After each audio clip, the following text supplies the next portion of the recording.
Ralph Schoellhammer, a professor of political science at Webster University. Professor, thank you for your time. Nicolas Sarkozy says it's a setup, that he's been persecuted unjustly.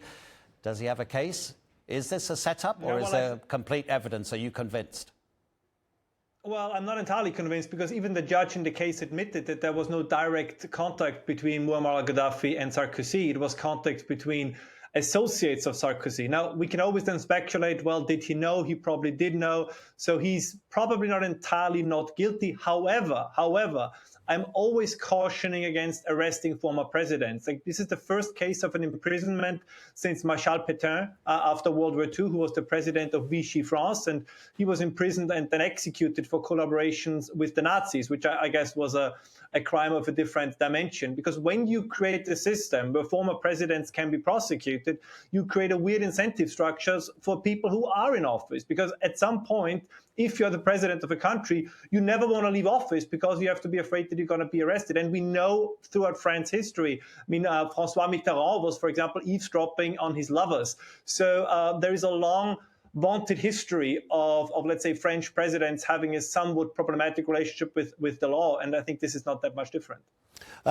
What is it about the trial that was the illegal element of it? I mean, I don't expect you to be an expert in French law, but the issue is it about receiving money from abroad or having received money from Muammar Gaddafi's Libya? No, it's both. It's both, of course, right? Just like in the United States, and I don't know about Turkey, but I think it's probably similar. If you get money from abroad and do not report it, of course, this is I guess in the United States, you would call it a campaign finance violation. But as I said, what makes this case so intriguing is that the judge afterwards said that Sarkozy has to begin his sentence immediately. Like, there's not even now a period where he can wait for his appeal. So the judge says this is due to the exceptional gravity of the case. And, well, France is a country, as you know, again, from the past. It is a little bit odd when people who commit violent crimes can stay out of prison until their appeal is heard, and the former president, for a campaign finance violation, has to go to prison immediately. As I said, I'm not saying that he should not be punished, but I think it creates a very difficult precedent. By the way, it's the same thing we see in the United States, what's unfolding in Washington right now. So you had Joe Biden trying to get Donald Trump into prison. Now you have Donald Trump trying to get everybody into prison who was acting against him. This is not healthy for the political culture of a country. I know, as I said, we want everybody to be equality before the law, but unfortunately, reality can be a little muddier. I know I'm not happy to say this, but I think that is the reality we have to face. Sure. I mean, for his supporters, Ralph, is this a moment that they need to reflect and be embarrassed, or would they say, well, it's a classic French shrug of the shoulders, that's politics? Because obviously Sarkozy's opponents will be happy, but what about his supporters? Yes.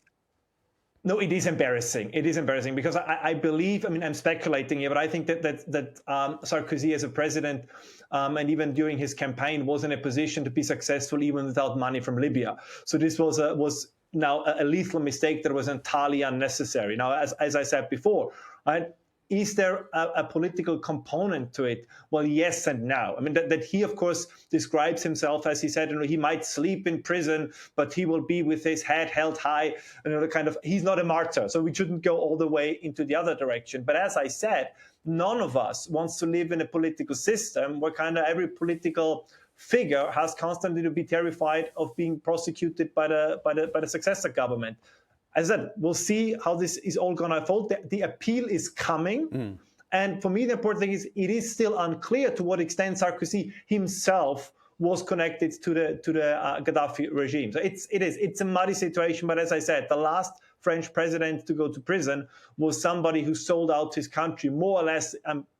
Things also against Marshal Pétain, this was a little bit maybe unfair to the Nazis, which I think is a different level of crime. Yeah, and one of the King Louis, of course, also as head of state. Really quite an incredible moment in French history. Ralph, thanks so much for joining us. Yes, thank you so much. Thank you for having me.